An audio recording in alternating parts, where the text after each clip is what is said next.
So there's this new thing in the Las Vegas skyline, and you cannot miss it. It's not a casino, it's not a hotel, it's this colossal shimmering orb that has, let's be honest, completely taken over our social media feeds. It's an incredible piece of architecture for sure, but what's on the outside? Well, that's not even half the story. Yeah, I mean, you've seen the pictures, right? One minute it's a giant smiling emoji, the next it's this massive blinking eyeball staring out at you. It's wild. It's a brilliant piece of public art, but the real magic, the whole reason this thing exists, it's all happening on the inside. So what exactly is going on in there? Okay, so this is the Sphere. And look, it's not just some fancy new concert venue. Oh no, it is way more than that. It's basically the stage for a huge and honestly pretty controversial new experiment in entertainment. Because inside this super futuristic globe, they've taken a film that's nearly 90 years old, the classic The Wizard of Oz. We all know it, right? And they have completely rebuilt it from the ground up using artificial intelligence. So yeah, you've got Dorothy, you've got Toto, the Yellow Brick Road, but believe me, it is not the movie you remember. So to really get how they pulled this off, you've got to understand just how insane the tech is inside this thing. I mean, they're calling it a cathedral of sensation. And honestly, that is not an exaggeration. Okay, let's just start with the cost. Ready for this? $2.3 billion, with a B.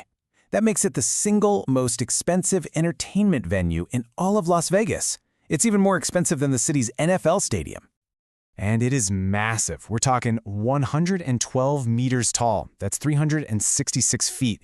It is officially the biggest spherical building in the world. But, a number like that, what does that even mean? It's kind of hard to picture. So let's try to put that into perspective.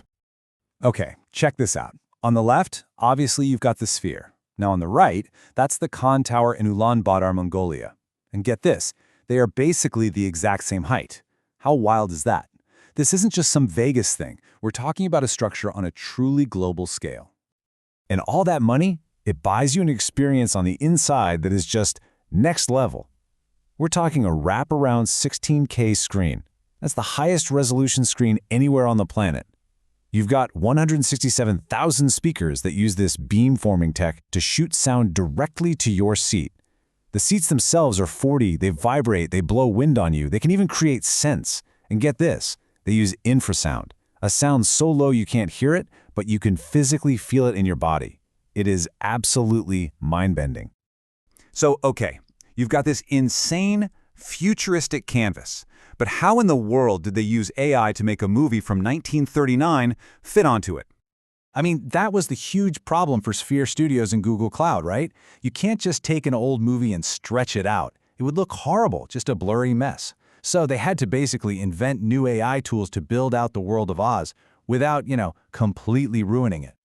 Okay, so the first tool is called Super Resolution. And this is not just like hitting the sharpen button in Photoshop, no.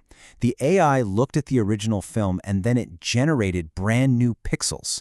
It's adding details that literally were not there before to blow the whole thing up to a crazy 16K resolution.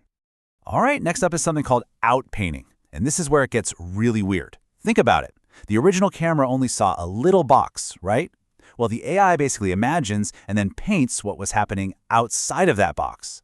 So a close-up shot of Dorothy's face, the AI can turn that into a giant panoramic scene where you see all of her, the entire Yellow Brick Road, all of Munchkinland, all around you. And this is the one that's really groundbreaking, but also really, really controversial. It's called performance generation. The AI actually creates new movements for characters. So if a character was in the scene but just happened to be off camera, the AI animates what they would have been doing. They fed it all the old scripts, costume designs, everything to try and make it authentic. Look, you can't deny that what they pulled off technically is incredible, but it has started a huge fight in the movie world. People are asking, is this the future, or did they just commit a crime against art? And people are really fired up on both sides. In one corner, you've got critics saying they chopped up a masterpiece. They even cut the movie's runtime down, and that using AI to basically reanimate actors who are no longer with us is just wrong. But in the other corner, you have fans going absolutely wild online, saying things like this is exactly what AI should be used for, and that this is a totally new way to experience art. So this whole debate, it brings up a much bigger question, one that goes way beyond just The Wizard of Oz. What does all of this mean for the future of, well, everything we watch? When you get right down to it, this whole Wizard of Oz thing is really just a test run. It's a giant $2 billion test to see just how much AI we're willing to accept in our art.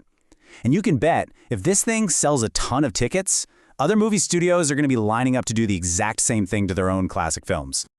You know, maybe the best way to describe it comes from someone who's actually seen it. They said it will leave you amazed, inspired, and perhaps a little unsettled.